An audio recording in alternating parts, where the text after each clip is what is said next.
The rain didn't fall in Blackwood Creek. It seemed to leak from the sky like old oil. Elias sat in his armchair, the springs groaning under his weight. He had lived in the house for 40 years, and for 40 years he had ignored the door at the end of the hallway.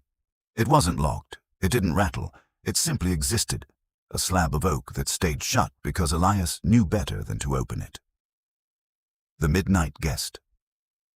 At exactly 3:14 a.m., the scratching began. It wasn't the sound of a mouse or a branch against a window. It was the sound of a fingernail tracing the wood of that very door, slow and deliberate.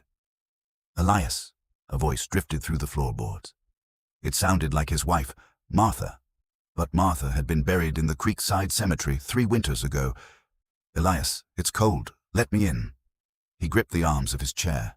"You aren't Martha," he whispered to the shadows. The room at the end. The scratching stopped.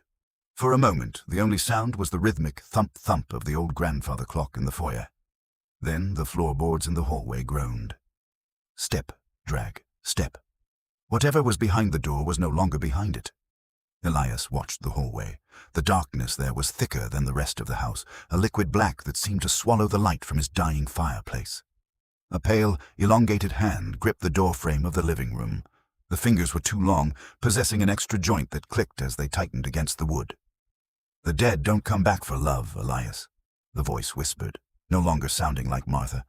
It sounded like grinding stones. "We come back for the space."